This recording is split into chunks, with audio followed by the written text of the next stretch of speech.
بسم اللہ الرحمن الرحیم۔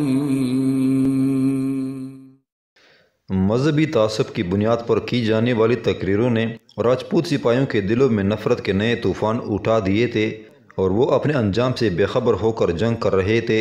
چھوٹی چھوٹی ٹولیاں دیوانہ وار آگے بڑھتیں اور امیر سبکتگین کے سپاہیوں پر حملہ آور ہو جاتی، مگر ابھی تک اس جنگ کا کوئی نتیجہ برآمد نہیں ہوا تھا۔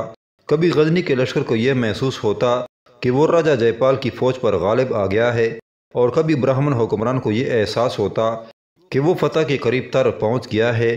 لیکن جب دونوں حریفوں کی نظروں کے سامنے سے خوش گمانیوں کا غبار چڑھتا تو حقائق کا صاف چہرہ ابھر آتا، اور حقائق یہ تھے کہ دونوں میں سے نہ کوئی غالب تھا نہ مغلوب، اور نہ کوئی فاتح تھا نہ مفتوح۔ پھر بھی راجہ جے پال کے مقابلے میں امیر سبکتگین کی طرف کسی قدر جانی نقصان کم ہوا تھا۔ ہنومان سنگھ کا خیال تھا کہ وہ 3-4 روز میں اسلامی لشکر کو شکست فاش سے ہمکنار کر دے گا، مگر 8 دن گزر جانے کے باوجود راجپوت سپہ سالار کا یہ خواب شرمندہ تعبیر نہ ہو سکا تھا۔ ہنومان سنگھ بار بار راجہ جے پال کی خلوت میں حاضر ہوتا اور شدید ندامت کے ساتھ اپنی پریشانی کا اظہار کرتا، بس کچھ دن اور انتظار کر لو۔ راجہ جے پال اپنے سپہ سالار کو صبر و ضبط کی تلقین کرتے ہوئے کہتا، دیوتاؤں کی مدد آنے والی ہے، وشواس رکھو کہ دشمن اپنے گھروں کو لوٹ کر نہیں جائیں گے، اسی میدان میں ان کی قبریں بنیں گی اور پھر تم ہمیشہ کے لیے خوف و دہشت سے مکتی حاصل کر لو گے۔ اپنے حکمران کی حوصلہ افزا باتیں سن کر ہنومان سنگھ کے چہرے کی سرخی لوٹ آتی اور اس کی ویراں آنکھوں میں دوبارہ نفرت و غضب کے انگارے دہکنے لگتے۔ تنہائی کی اس رازدارانہ گفتگو کے دوران راجہ جے پال اپنے درباری نجومی پنڈت رگھوناتھ کو بھی طلب کر لیتا اور ہندوستان کے سب سے بڑے جوتشی سے اس جنگ کے بارے میں پوچھتا، گرودیو، کیا دیوتا ہم سے ناراض ہیں؟ نہیں سمراٹ، آپ تو دیوتاؤں کے پیارے ہیں، بوڑھا پنڈت رگھوناتھ ہلتے ہوئے سر کے ساتھ جواب دیتا۔ شدید ضعیفی اور ناتوانی کے سبب بات کرتے وقت اس کی زبان بھی لڑکھڑانے لگتی تھی۔ اگر دیوتا ہم پر مہربان ہیں تو پھر ہمیں دشمن پر غلبہ حاصل کرنے میں اتنی دیر کیوں ہو رہی ہے؟ برہمن حکمران بے قرار ہو کر اپنے درباری جوتشی سے سوال کرتا۔ سمراٹ، ایک برہمن ہونے کے باعث آپ خود بھی تو عالم و فاضل انسان ہے اور اس راز سے بخوبی واقف ہیں کہ بھگوان کے یہاں ہر کام کا ایک وقت مقرر ہے۔ پنڈت رگھوناتھ مطمئن لہجے میں جواب دیتا، بس کچھ دنوں کی بات ہے، جب منگل کا برہسپت سے ملاب ہوگا تو آپ کو عظیم الشان فتح کی خوشخبری ملے گی۔ دشمن شکست کھا کر اپنے ٹھکانے کی طرف لوٹ جائے گا یا پھر اسے بیڑیاں پہنا کر آپ کے سامنے پیش کر دیا جائے گا۔ مہاراج دھیرج رکھیں، دونوں میں سے ایک بات ضرور ہوگی، ورنہ میں جھوٹا میرا علم جھوٹا۔ راجہ جے پال کے ساتھ سپہ سالار ہنومان سنگھ بھی پنڈت رگھوناتھ کی حوصلہ افزا باتیں سنتا اور مطمئن ہو کر میدان جنگ کی طرف چلا جاتا۔ راجپوت سپاہی اپنے سالار کی پرجوش گفتگو سن کر پوری توانائیوں کے ساتھ اسلامی لشکر پر حملہ آور ہوتے اور شام تک ایک خونریز جنگ جاری رہتی، مگر پھر بھی کوئی نتیجہ برآمد نہ ہوتا۔ گزشتہ 15 دنوں سے دونوں لشکروں کا یہی معمول تھا کہ روز صبح ہوتے ہی میدان کارزار میں داخل ہوتے اور جب سورج غروب ہو جاتا تو اپنے اپنے خیموں کی طرف لوٹ جاتے۔ جنگ کا کوئی نتیجہ برآمد نہ ہونے کے سبب ارمغان شیرازی بہت زیادہ پریشان نظر آ رہی تھی۔ اسے خدشہ تھا کہ اگر جے پال یہ جنگ ہار گیا تو امیر سبکتگین اسے اور اسد شیرازی کو معاف نہیں کرے گا۔ اسی اندیشے کے سبب ارمغان کی نیندیں اڑ گئی تھیں اور وہ رات بھر جے پال سے جنگی صورتحال پر مختلف سوالات کرتی رہتی تھی۔ برہمن حکمران اپنی خوبصورت اور جوان بیوی کو مطمئن کرنے کے لیے انتہائی پرجوش لہجے میں کہتا، سمترا دیوی، آپ کا یہ منصب نہیں کہ جنگ و جدل کی باتیں کر کے رات کی رنگینیوں کو تباہ کر ڈالیں۔ آپ کو اس لحاظ سے رہنا چاہیے کہ ہماری آنکھیں دن بھر انسانی خون کا بہتا ہوا دریا دیکھتی ہیں اور ہمارے کان مسلسل دردناک چیخیں سنتے رہتے ہیں۔ پھر ہم اس امید پر تمہارے پاس آتے ہیں کہ رات کا یہ تھوڑا سا وقت سکون کی حالت میں گزر جائے گا۔ تمہاری آنکھوں کا گلابی خمار ہمارے ذہن سے خون رنگ مناظر کے گہرے نقوش مٹا دے گا اور تمہارے گداز ہونٹوں سے پوٹنے والی موسیقی ہمارے سماعتوں کو تلواروں کی جنکار سے اور مرتے ہوئے انسانوں کی چیخوں کے شور سے کچھ دیر کے لیے نجات دلا دے گی، اور تمہارے مرمری ہاتھوں سے مسح ہو کر ہمارے پیاسے لبوں تک پہنچنے والا جام ہمیں میدان جنگ سے نکال کر خوابوں کے جزیرے میں لے جائے گا۔ ہم تم سے بس یہی توقع رکھتے ہیں۔ راجہ جے پال نے ارمغان شیرازی کو اس کے نئے نام سے مخاطب کرتے ہوئے کہا، ہم تمہارے چہرے پر فکر و پریشانی کا دھندلا سا عکس بھی دیکھنا نہیں چاہتے۔ تم گلاب کے پھول کی طرح شاداب رہو، بس یہی تمہارا کار منصبی ہے۔ جنگ کس طرح لڑی جائے گی یہ ہم پر چھوڑ دو، تم تو بس مسکراؤ، رات کے اندھیرے میں اپنے حسن کے چراغ روشن کرو اور اس خالی ساغر میں اپنی محبت کی سرمستیاں بھر دو۔ مہاراج، میں آپ کی بیوی ہوں، ارمغانہ نے ایک خاصی ادائے دل نوازی کے ساتھ کہا۔ پھر اس سنگین صورتحال میں کس طرح آپ کو تنہا چھوڑ سکتی ہوں؟ مجھے زندگی کے اس دشوار سفر میں ایک لمحے کے لیے بس اپنے آپ سے جدا نہ کیجیے۔ اگر میں اس جنگ کے بارے میں فکر مند نہ ہوں گی تو پھر کون ہوگا؟ ہم تمہارے جذبات کی سچائی پر گواہی دیتے ہیں سمترا۔ راجہ جے پال کے اعصاب پر ارمغانہ کے ساحرانہ وجود اور پرفریب باتوں کا نشہ طاری ہوتا جا رہا تھا۔ ہم زندگی کے اس سفر میں تمہاری رفاقت پر ناز کرتے ہیں، پھر آپ مجھے فتح کی خوشخبری کیوں نہیں سناتے؟ ارمغانہ شیرازی اس الہڑ دوشیزہ کی طرح مچل گئی جو محبت کے ابتدائی دنوں میں اپنے محبوب سے عجیب عجیب فرمائشیں کرتی ہیں۔ گرو دیو نے کہا ہے کہ 15 دن بعد مریخ اور مشتری کا ملاپ ہوگا، پھر ہمیں ایک بڑی فتح حاصل ہوگی۔ پنڈت رگھوناتھ سے ہونے والی گفتگو کی تفصیلات بیان کرتے ہوئے کہا، پریشان نہ ہو کہ ہم عنقریب تمہیں تمہارے خوابوں کی تعبیر بخشنے والے ہیں۔ ارمغانہ مطمئن ہو کر راجہ جے پال کے لیے نیا جام لبریز کرنے لگی۔ جنگ کا کچھ بھی نتیجہ ہو مگر بلگرام سنگھ جیسے وحشی سے نجات مل چکی ہے۔ ارمغانہ نے راجہ جے پال کی طرف ساغر بڑھاتے ہوئے سوچا، یہ ایک بڑی کامیابی ہے۔ اس دوران درباری طبیب کی مسلسل نگہداشت کے باعث سپہ سالار بلگرام سنگھ کے زخم تیزی سے بڑھتے جا رہے تھے اور اب وہ اس قابل ہو گیا تھا کہ اپنے پیروں پر کھڑے ہو کر کسی سہارے کے بغیر دور تک چل سکے۔ بلگرام سنگھ کو ایک الگ خیمے میں رکھا گیا تھا جس کے گرد ہر وقت سخت ترین پہرا رہتا تھا۔ ایک دن محمود بلگرام کے خیمے میں داخل ہوا۔ ولی عہد غزنی کو دیکھ کر بلگرام تیزی سے اٹھ کھڑا ہوا، اس کے چہرے پر شدید غصے کے آثار نظر آ رہے تھے۔ محمود، آخر تم مجھے کب تک ذلیل کرو گے؟ بلگرام سنگھ کے لہجے میں بڑی وحشت اور آگ تھی۔ میں بہت بے چینی سے تمہارے صحتیاب ہونے کا انتظار کر رہا تھا۔ محمود نے انتہائی صبر و تحمل کا مظاہرہ کرتے ہوئے کہا، تم نے مجھے مار کیوں نہیں ڈالا؟ بلگرام سنگھ کے لہجے میں وہی برہمی تھی، میں اپنے دشمن کو کبھی یہ اجازت نہیں دیتا کہ وہ میری تیمارداری کرے۔ ہزاروں انسانوں نے اپنی آنکھوں سے میری شکست کا منظر دیکھا ہے۔ دنیا جانتی ہے کہ میں ایک ہارا ہوا انسان ہوں، اور جب راجپوت ہار جاتے ہیں تو ان سے زندہ رہنے کا حق چھین لیا جاتا ہے۔ اس لیے میں نہیں چاہتا کہ میرا دشمن مجھے زندگی کی بھیک دے۔ میں تم جیسے اعلیٰ ظرف اور بہادر حریف سے صرف آبرومندانہ موت کی توقع رکھتا ہوں۔ تم خود اگر یہ کام نہیں کرتے تو اپنے کسی خدمتگار کو حکم دو کہ وہ میرا سر تن سے جدا کر دے، پھر میری لاش راجہ جے پال کے پاس بھیج دی جائے تاکہ میری 5 سالہ بچی شکنتلا آخری بار اپنے شکست خوردہ باپ کا چہرہ دیکھ سکے، اور میری بیوی ساوتری اپنے شوہر کی جلتی ہوئی چتا کے ساتھ خود بھی بھڑکتے ہوئے شعلوں کی خوراک بن جائے۔ اگر ہم تمہیں قتل کرنا چاہتے تو اس وقت یہ کام بہت آسان تھا جب تم بے ہوش ہو کر زمین پر گر پڑے تھے۔ محمود نے ٹھہرے ہوئے لہجے میں کہا، مگر ہم تم جیسے بہادر انسان کو یہ جانے بغیر قتل نہیں کرنا چاہتے تھے کہ آخر تمہاری اس وحشت کے پیچھے وہ کون سا جذبہ کار فرما تھا جو تمہیں موت کے کھلے ہوئے دہانے کی طرف کھینچ لایا تھا۔ بلگرام سنگھ کچھ دیر تک خاموش کھڑا سوچتا رہا، پھر کسی قدر دھیمے لہجے میں بولا، محمود، میں تم سے ایک سودا کرنا چاہتا ہوں۔ کیسا سودا؟ محمود نے حیران ہو کر پوچھا۔ اگر تم وعدہ کرو مجھے میری مرضی کے مطابق قتل کر دیا جائے گا تو میں مرنے سے پہلے اپنی زندگی کا ایک خوفناک راز فاش کر دوں گا، بلگرام سنگھ نے اسی بے نیازانہ لہجے میں کہا۔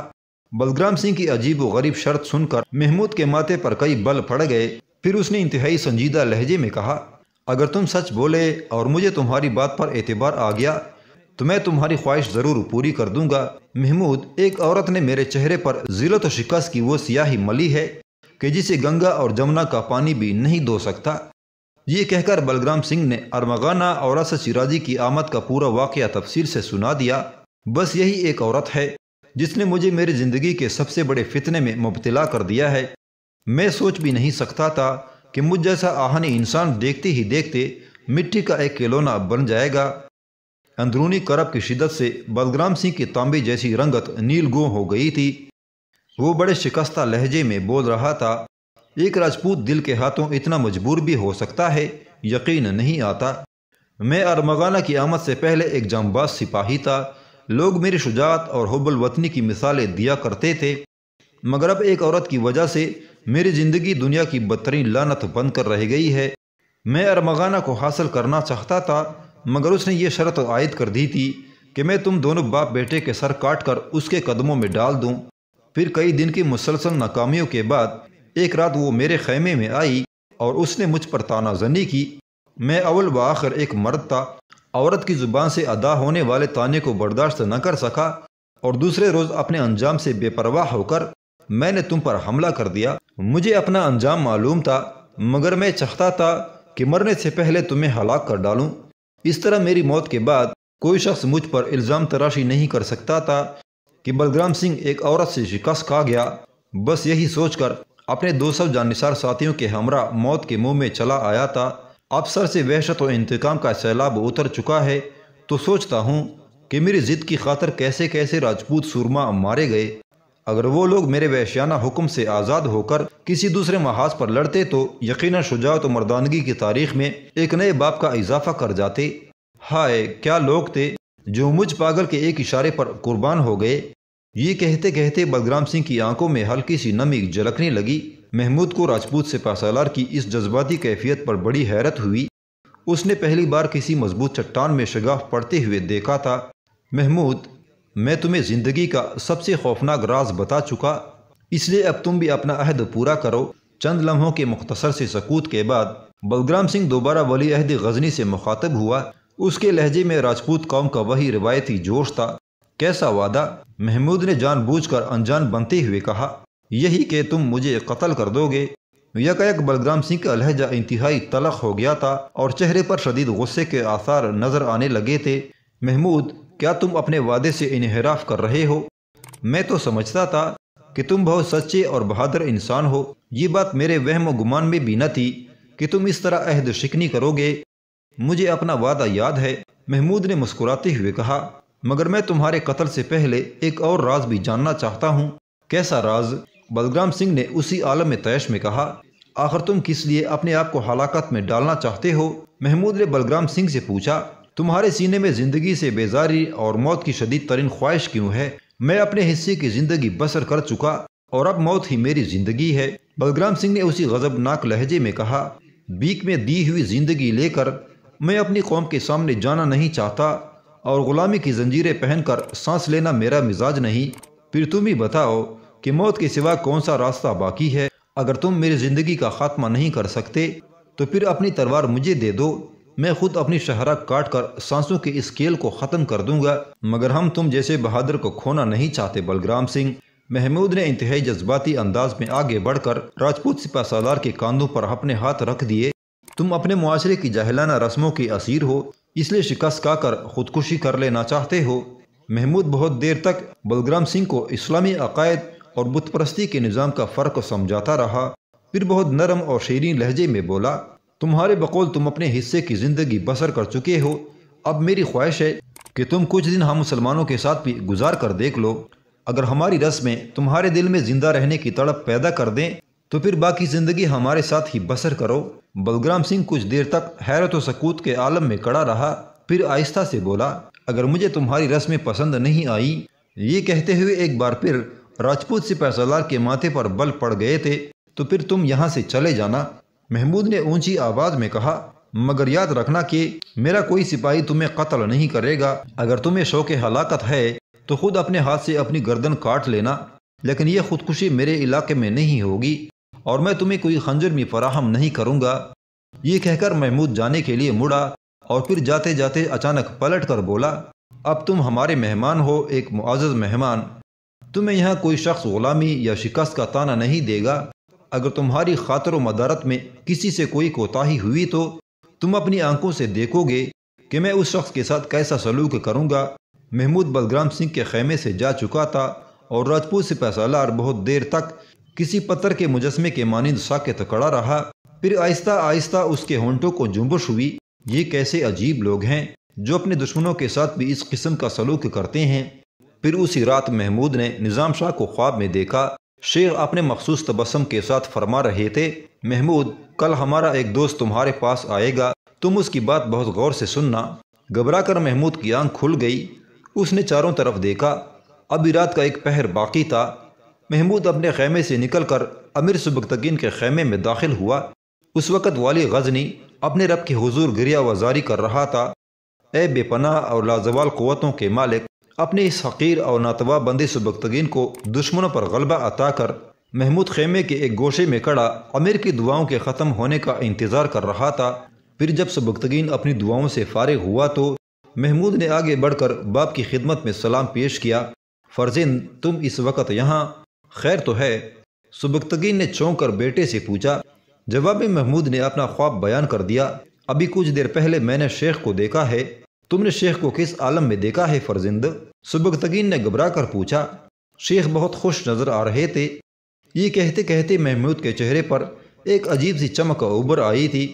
تو پھر اس میں پریشان ہونے کی کیا بات ہے؟ امیر سبکتگین بھی مسکرانے لگا تھا۔ صبح کا انتظار کرو، یقیناً تم پر کوئی اہم راز فاش ہونے والا ہے۔ حالت خواب میں شیخ کا تشریف لانا بے سبب نہیں ہے۔ اطمینان رکھو کہ اللہ کے ہر کام میں اس کے بندوں کے لیے فلاح و بہتری کا کوئی نہ کوئی پہلو ضرور پوشیدہ ہوتا ہے۔ محمود مطمئن ہو کر جانے لگا تو سبکتگین نے پکار کر کہا، میرے قریب آؤ فرزند۔ محمود باپ کا حکم سن کر پلٹا اور آہستہ آہستہ چلتا ہوا امیر سبکتگین کے قریب پہنچ کر گھٹنوں کے بل جھک گیا۔